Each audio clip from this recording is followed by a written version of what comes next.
All right, let's go to the arena right now, or wherever they are.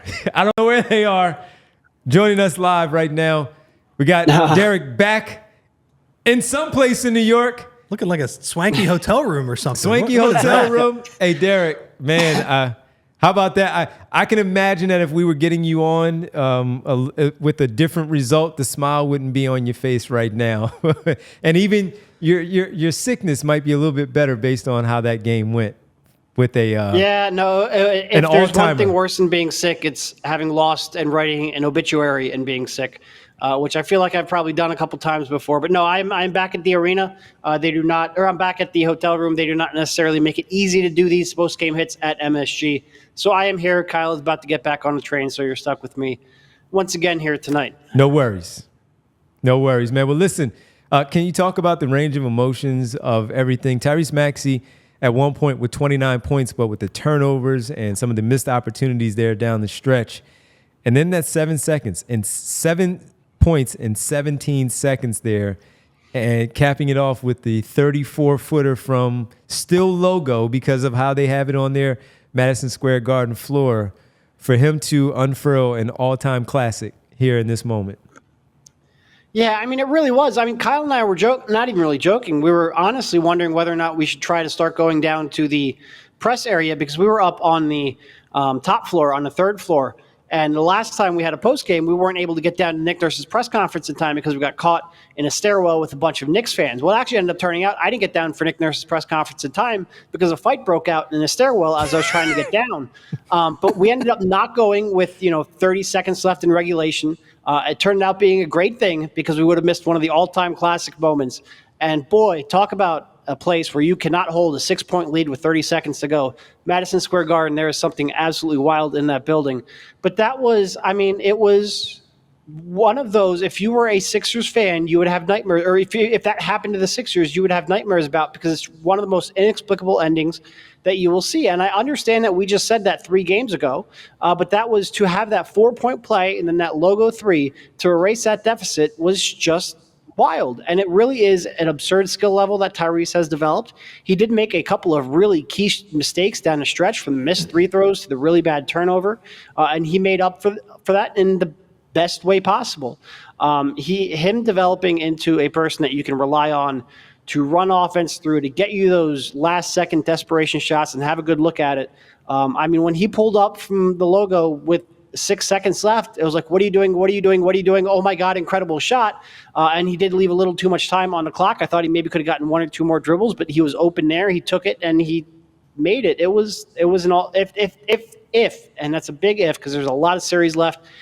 Odds are still stacked against them. If they do find a way to come back, that will be one of the greatest playoff moments in decades for this franchise.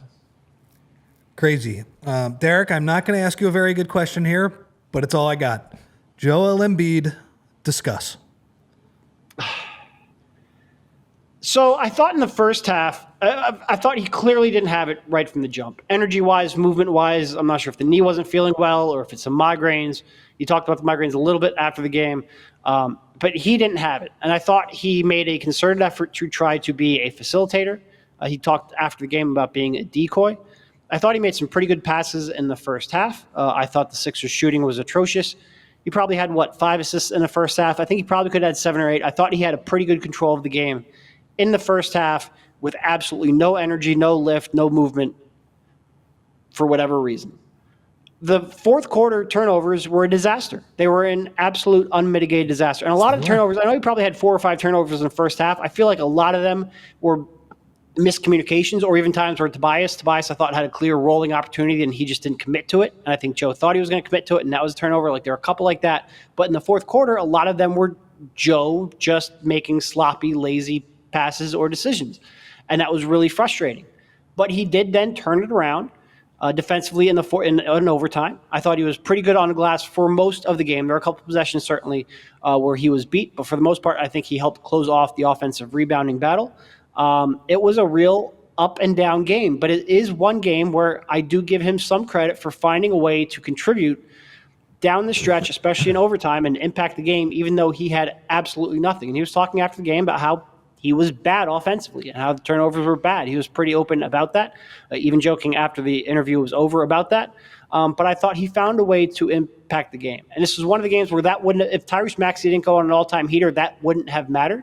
We wouldn't be having this discussion about how Joel had a chance to impact the game down the stretch. The conversation would be pretty harsh on Joel, and considering the fourth quarter, I think deservedly so. But I do give him some credit for after Tyrese Maxey saved the season, he came back and gave good effort in overtime, and I thought really did lift them defensively and carry them down the stretch on that end of the court. The one guy we've been hard on for quite a bit. He started the game off, and as you said, that back cut where there was the miscommunication between he and Joel Embiid on that play. But overall on the night, man, Tobias Harris really stepped up in the moment. As much crap as we have given him, he had 19 and 8, 6 defensive rebounds, played 49 minutes of the game, and they don't win this game also without him. Big shots from him, the corner three, the fadeaway that he had about 16 feet away against the shot clock over 2 defenders. He played and bounced back in a big-time way here. Yeah, and big free throws down the stretch as well, which, as we saw with Tyrese, you can't always take for granted. No, he was big, and in the first half, like, he was the only one that I was confident was going to step into those open corner threes and have a chance of making them. And I feel like for most of Tobias' career, we've been going, why the hell aren't you stepping into those corner threes and taking them? And at least tonight, in the first half, he was the one I had confidence in. I hate to say this, but does that mean anything going to the next game? No, I don't think any of us necessarily buy that. But he's been pretty good defensively throughout. He's certainly a contributor here tonight offensively. And like I said, really the only person in the first half I really had confidence was going to step in and make an open corner three. And for that, I give him credit. So you didn't get down to Nick Nurse's post-game interview? I did not. I got cut off in the hallway. It's a mess. MSG is a mess in that regard. And like I said, there was a legitimate fight, and that got me caught up. Was it entertaining? I didn't even get a chance to see the end of it. I ended up detouring and trying to find a way down. I got you. Were these Knicks fans against Knicks fans, or was it Sixers fans in there? Wasn't close enough to the action to see. All I know is we were backed up for 200 people. It was a mess. Derek, since we got the report that Nick Nurse hurt his finger by pounding on whatever and couldn't draw up plays, how did he draw up the plays? Because he came up with a hell of a play there late. Nick Nurse lobbing it over. Nick Batum lobbing it over the top again from the sideline to Kelly Oubre. Got lucky because it looked like a wide open finish if he didn't bobble it and all of that. But how did he call plays? Was it his assistants? Did they draw it up? Did they go back to magnets? Coach was drawing. I don't know. It wasn't in the press conference, like I said. Kyle and I ended up splitting up. I got Joel in the locker room. Kyle got Nick and Tyrese at the podium, in part because, like I said, I got caught up in a brouhaha. I would guess he related to a coach, and the assistant coach wrote it down, but that's a fair question for sure. We were wondering, man. So what does this do for Game 6? Of course, the range of emotion. How close this series has been. When we were doing our pregame, Rich talked about how the Sixers down 3-1 only trailed by 4 points to start before Game 5. They are now up in the series, but are still trailing 3-2. What does this do for you as being around the team all season long? These players, let's minus the Embiid part because you're going to get what you can get because of the injury. But what do you think this does for their confidence after coming back from such an emotional win in this one to keep their season alive? Yeah. Well, look, I'm going to go out on a limb and guess that Game 6 is going to be a close game because every game has been a close game that came down to the wire. You've got in this series, you've got one game that Joel Embiid won, one game that Tyrese Maxey won, one game that Jalen Brunson won, one that the role players won, and then one that the refs won. So you've got 5 different ways that each game was won. And I think it's going to come down to the wire here in Game 6. So I think having the confidence that you have won one of these games, that you pulled out one of these miraculous comebacks, that you fought them physically inside and competed and were able to win that way in a game that it felt like, this is the kind of game that it feels like the Knicks win. And when they win, it's because they're able to grind out a win like this. I think it just gives them confidence. And if the shooting isn't atrocious, this is one thing that Joel spoke about a little bit after the game. They've never really had everyone going at the same time. And for the most part of the series, there's only been 2 players on the Sixers that have gotten into any kind of a rhythm, Joel and Tyrese. They did have a little bit there. It felt like in that Game 3 win where they had both of them going. For the most part, it's been one person that has been on a roll while everyone else tries to follow along. it just gives them confidence, like I said, that they can pull out a close win against this team, that they can compete on the glass at times and pull out a win. I think this was a pretty gutsy win in a game where your best player didn't have it going offensively. So I do think that has to give them confidence, but they also need to get a better version of Joel. And only on one day rest, how much is he going to have left in that knee? Are the migraines going to get any better coming into it? Who knows? But I think as a team, it has to give them a little bit of confidence for sure.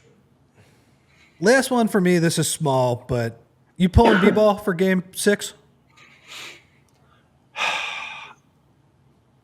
So I still don't think that Joel can play a full half. I think that was another miscalculation, and that's why 6 minutes into the fourth quarter, I think Nick had to try to get him a little bit of a blow. I'll flip the question back at you. Who do you have confidence in manning that spot? Nobody. Do you go small? Nobody, but I really don't have confidence in him. He's not playing well over the past few games. And I don't have confidence in Bamba. I think going small is honestly what I would do. Like play Ricky, play Batum, Harris, Oubre, Maxey. That's your 5, I guess, something like that. Yeah, I don't know. I truthfully don't know, because with the team that has so much trouble defending the rim and rebounding, I'm not sure that, like, Paul hasn't done a good job defending the rim, but I'm not sure. And it's not like even the small ball lineup's that great at denying dribble penetration, so I'm not even really sure you can switch everything. I still think part of it is maybe try to get Lowry on those minutes without Embiid on the floor, so at least you can run some confident offense, maybe get some better looks on it. I'm surprised it hasn't happened at all here really in this series. I'm not sure I have a good solution, though. I'm not sure there's a really clean. Sure, I'm open for trying some small ball, but I think you need to run better offense in that group, too, and they just haven't been able to do it at all at any point in this series. You really thought here, because Embiid went out with, about a minute and a half left in that first quarter. It looked like they got some decent looks there to end that first quarter. You thought, maybe tonight will be different. And then New York went on an 11-2 run right after that to start the second.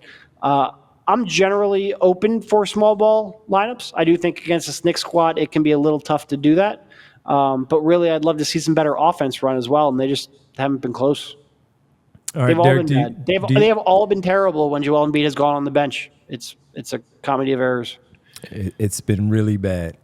Would you prefer a 7 o'clock, 7:30 start time, or a 9:30 start time? Certainly not a 9 o'clock. Oh, that one's going to be tough. Well, the Bucks are tough. blowing out the Pacers by 17 right now. So if this stands, it is still time in the third quarter. It's Doc 144 Rivers without left his in the stars, third. man. Fucking wild. Freaking wild. Remember when we talked about this? Like, all right, scenarios, they can maybe play a 9 o'clock game. 9:30? What? On the East Coast? Yeah. But there, Is that, I honestly, is that the latest start time at the Wells Fargo Center you can remember? I can't imagine there's ever been one later than that.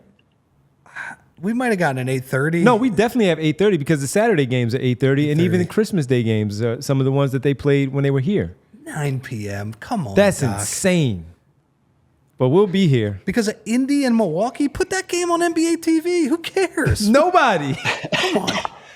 Except for the Indiana and Milwaukee people. Unbelievable. You're not going to get ratings for that. No. Everybody's going to be watching Knicks Sixers. Everybody on the East Coast wants a 7:30 game. Come on. What do we... it's so bad. We all silly like the mayor.